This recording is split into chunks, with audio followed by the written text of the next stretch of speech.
Hey, what's up everybody, it's me Jordan, and I'm back with another drawing video.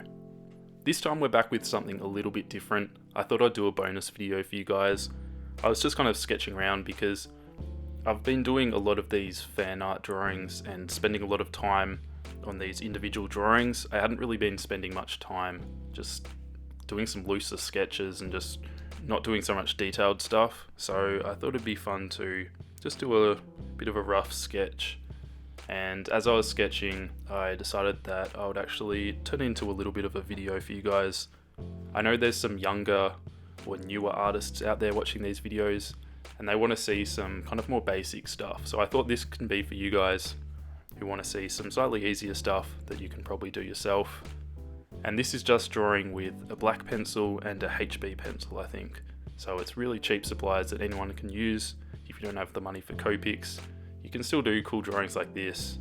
And it's a really good way to practice your drawing skills before you start using more expensive art supplies. So there's not much pressure on you when you're doing these sketches, because if it doesn't turn out perfect, it doesn't really matter because you haven't spent so much time on it and you haven't used up any expensive art supplies. So it really doesn't matter, just learn from any mistakes and improve it in the next drawing. I'm sorry I didn't show the whole process of this sketch. As I said before, I wasn't expecting to actually record this video, but I'll put in a picture of some of the rough guidelines that I generally use when I do faces and this kind of thing. It's real simple kind of stuff. You just do the circle and then you kind of divide it up a little bit. So I'll chuck that in. There are plenty of good resources online if you struggle with getting the proportions right for your anime faces. Mark Crilly has done a bunch of these videos, I'm pretty sure, and he explains it really well. So you can always check out his videos. An easy mistake to make when drawing an anime face is having the eyes too high up in the head. The forehead is actually bigger than you think, so it's definitely helpful to draw the guidelines if you're still kind of new to drawing anime faces. What I will say, there's always lots of different styles, so they will position their eyes at different levels depending on what style you want to get, so there's no right or wrong way, it depends what style you want to get. Also, the eye size can vary a lot depending on the style. Generally, for a more realistic looking eye, you're going to draw them a lot smaller, just because real human eyes are actually pretty small in comparison to the head.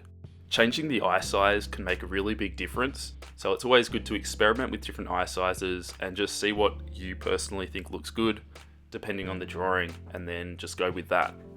When I started doing this sketch, I had just been looking at some artwork from Attack on Titan. If any of you guys have seen it, it's a really cool anime. I really enjoyed it, and I think it's got a really cool art style as well. So if this character looks a little bit like Eren from Attack on Titan, that's why. I wasn't really trying to draw him, but it was kind of on my mind as I sketched it up, so the eyes are a little bit similar.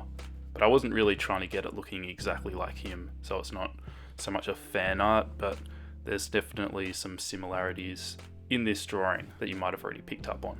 For this drawing, I used a Faber Castell black pencil.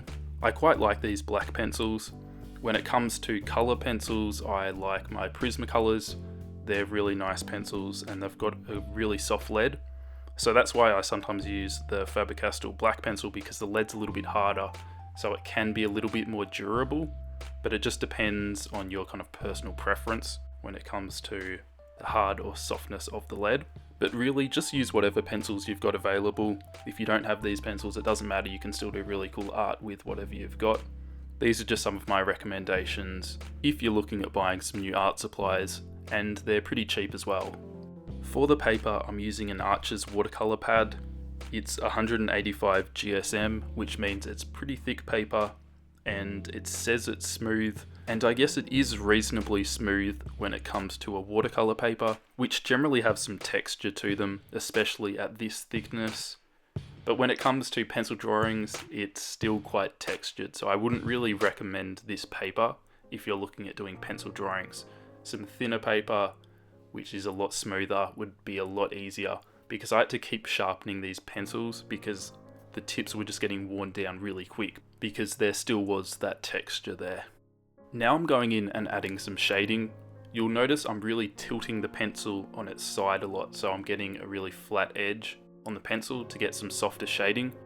When you're doing this shading, you don't want to be using the tip of the pencil, because then you'll be getting lots of straight lines, and when you're trying to do smooth shading, you really want the edge of the pencil. So you'll see sometimes I hold the pencil differently, almost in a pincer grip is the best way I can describe it. And I'm holding it pretty much at the base of the pencil, or towards the back anyway, so I can get some really soft shading. And I make sure to be really light with the pressure so I don't push too hard, and I can slowly build up the tones. You'll see I occasionally blend it all together with a Q-tip. You can use a tissue or you can use your finger just to kind of smudge it together. I generally try not to use my fingers because then you get the grey lead on your fingers and you can accidentally smudge it while you're trying to draw. So you can just use a tissue, you kind of roll it up a little bit and then you can softly blend it. This can work really well when you want to have smooth areas like the skin, but I generally try and have a bit of a contrast between lots of smooth areas and also some textured areas, or areas where you can see hatching or cross-hatching. I think it gives it a nice contrast between the smooth and then a more textured look of the pencil. So I generally try not to have the whole drawing looking like it's smoothly blended, because that can look a little bit boring. Part of the charm, and in my opinion what makes sketches interesting to look at, is actually being able to see some of the pencil strokes. So I definitely try and keep some of that stuff in there and not go too crazy with blending everything in and making it all looking super smooth. So definitely try and keep some of that texture in there. I even decided to go back in there and add a little bit more hatching and line work. It probably wasn't really necessary, I might have gone a little bit too far, but I was just messing around and having some fun, so it didn't really bother me if it went a little bit too far. But that's the drawing pretty much done. I went back in and darkened it up a little bit, just with my black pencil, and then after that I added some highlights with a white gel pen. It wasn't that noticeable on this paper, the white gel pen doesn't really work the best on textured paper like this, but you can notice it a little bit, so I decided to add in a couple of highlights in the eyes and a little bit in the hair. But that's this drawing pretty much done. If you liked it, give this video a thumbs up and let me know in the comments if you want to see more simple drawings like this. I'd probably upload them alongside my more complicated drawings, just because these are a lot quicker to make, so I'd probably just keep them as bonus videos for you guys. And for some of you guys starting out who just want to see some simpler techniques. So I'll catch you guys next week in next week's drawing video.